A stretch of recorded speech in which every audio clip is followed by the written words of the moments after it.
Hello everyone welcome back to Telugu ఉద్యోగ సందేశాలు YouTube channel. ఈ వీడియోలో మీ ముందుకు వండర్ఫుల్ సెంట్రల్ గవర్నమెంట్ జాబ్ నోటిఫికేషన్తో రావడం జరిగింది. ఎటువంటి ఎక్స్పీరియన్స్ లేకుండా కేవలం ఇంటర్మీడియట్ పూర్తి చేసుకున్న మేల్ అండ్ ఫీమేల్ అభ్యర్థులు ఆంధ్రప్రదేశ్ తెలంగాణ ప్రతి ఒక్కరు అప్లై చేసుకునే జాబ్ నోటిఫికేషన్. జాబ్లో సెలెక్ట్ అయితే మనకు హైదరాబాద్లో పోస్టింగ్ ఉంటుంది. సో మనకు సెంట్రల్ గవర్నమెంట్ సంబంధించిన డిపార్ట్మెంట్ హైదరాబాద్లో అయితే ఉంది. సో అక్కడ పోస్టింగ్ ఉంటుంది. ఈ వీడియోలో clear cut complete information notification గురించి అయితే ఎక్స్ప్లెయిన్ చేయబోతున్నాను. వీడియోని స్కిప్ చేయకుండా ఎండ్ వరకు చూడడానికి ట్రై చేయండి. అలాగే మన ఛానల్‌కి ఫస్ట్ టైమ్ వచ్చే యూజర్స్ ఉంటే వెంటనే ఛానల్ సబ్స్క్రైబ్ చేసుకొని పక్కనే ఉన్న ఆల్ అనే బెల్ ఐకాన్ ప్రెస్ చేసి యాక్టివేట్ చేసుకోండి. సో దట్ నెక్స్ట్ టైమ్ నేను ఏ వీడియోస్ చేసినా మీకు అప్డేట్స్ రూపంలో రావడం జరుగుతుంది. So let us get into the official notification students without any delay. So, official notification గనక చూసుకున్నట్టయితే మనకొచ్చేసి CSIR national geophysical research institute నుంచి అయితే రావడం జరిగింది.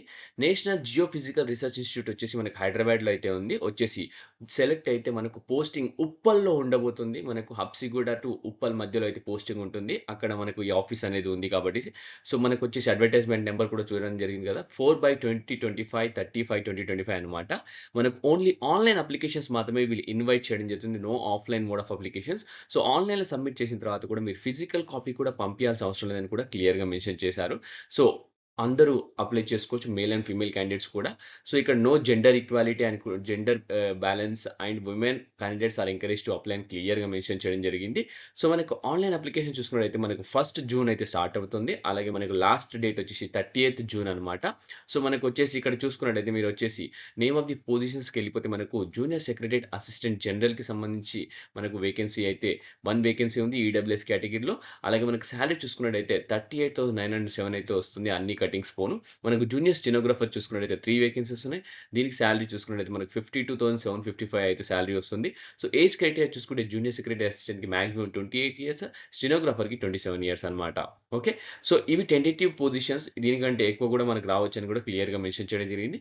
కేవలం ఇంటర్మీడియేట్ పూర్తి చేసుకున్న ప్రతి ఒక్కరు అప్లై చేసుకోవచ్చు. ఇక్కడ చూసుకుంటే జూనియర్ సెక్రటరీ అసిస్టెంట్‌కి 10+2 అని క్లియర్‌గా మెన్షన్ చేశారు. అలాగే టైపింగ్ స్పీడ్ కూడా వచ్చుండాలా. టైపింగ్ కూడా ప్రొఫిషియన్సీ ఉండాలా. సో, ఒకవేళ రిటన్ టెస్ట్ క్వాలిఫై అయితే మీకు టైపింగ్ టెస్ట్ ఉంటుంది. సో, ఆ టైపింగ్ టెస్ట్ కూడా ఇక్కడ క్లియర్‌గా మెన్షన్ చేశారు. 35 words per minute in English లేదా 30 words per minute in Hindi అని క్లియర్‌గా మెన్షన్ చేయడం జరిగింది. అది కూడా 10,500 కేడీపీహెచ్ ఆర్ 9,000 కేడీపీహెచ్ అని కూడా క్లియర్‌గా మెన్షన్ చేయడం జరిగింది. ఓకే. సో, ఎవరైతే డిప్లొమా 3 ఇయర్స్ డ్యూరేషన్ ఏవైతే మీరు చదివారో, సో, అది కూడా 10థ్ స్టాండర్డ్ తర్వాత దానికి కూడా 12థ్ క్లాస్ లాగా పరిగణనలోకి తీసుకుంటామని కూడా క్లియర్‌గా మెన్షన్ చేయడం జరిగింది.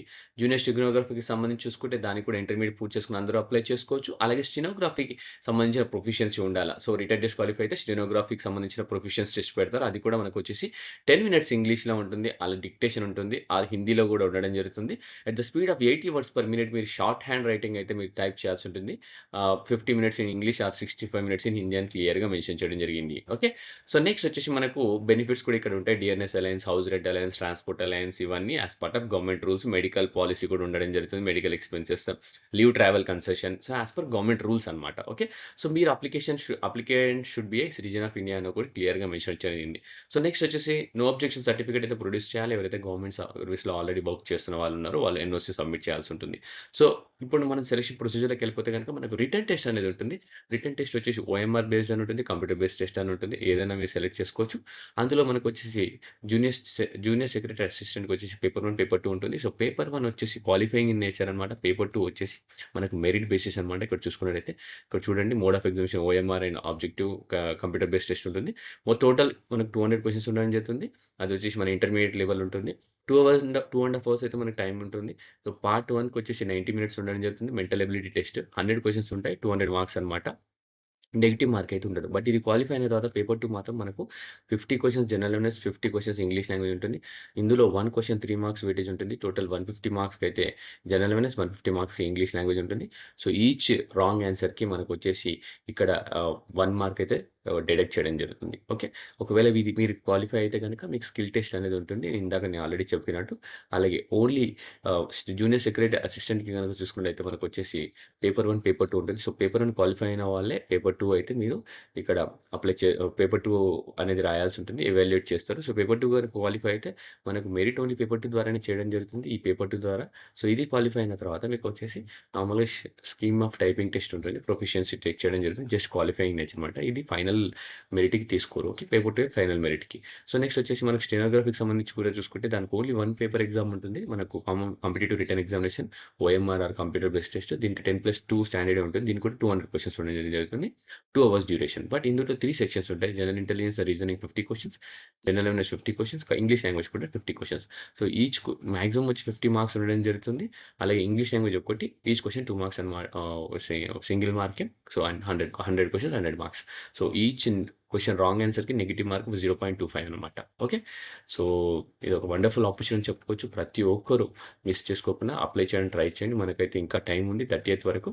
సో, ఈ ఆపర్చునిటీ మిస్ చేసుకోకుండా ప్రతి ఒక్కరు అప్లై చేయండి. ఫీస్ చూసుకుంటే మనకి ₹500 అనమాట. In favour of director CSIR, NGRA through online payment అని క్లియర్‌గా మెన్షన్ చేయడం జరిగింది. ఓకే. సో, మనకి 30th జూన్ వరకైతే లాస్ట్ డేట్ అయితే ఉంది. సో, ప్రతి ఒక్కరు అప్లై చేయండి. సో, అలాగే మనకి ఇక్కడ చూసుకుంటే ఎస్సీ, ఎస్టీ, పీడబ్ల్యూడీ candidate and ex servicemen are exempted from fees అని క్లియర్‌గా మెన్షన్ చేశారు. సో, మీరు ఆన్‌లైన్ అప్పుడు సబ్మిట్ చేసేటప్పుడు మీకు కావాల్సిన ఏమైనా డౌట్స్ వస్తే గనుక ఈ పేజ్ రిఫర్ చేయొచ్చనమాట. సో, వాళ్ళు కొన్ని డాక్యుమెంట్స్ కూడా అప్లోడ్ చేయమన్నారు. అది కూడా ఒకసారి చూసుకొని అప్లోడ్ చేయండి. ఓకే. సో, ఈ ఆపర్చునిటీ అస్సలు మిస్‌యూజ్ చేసుకోకండి. ఎందుకంటే సెలెక్ట్ అయితే హైదరాబాద్‌లో పోస్టింగ్. ఓకే. ఇంతటితో ఈ వీడియో ముగిస్తున్నాను. నెక్స్ట్ వీడియోలో ఇంకా మంచి కంటెంట్‌తో రావడానికి ట్రై చేస్తాను. Thank you for watching the video. Have a great day.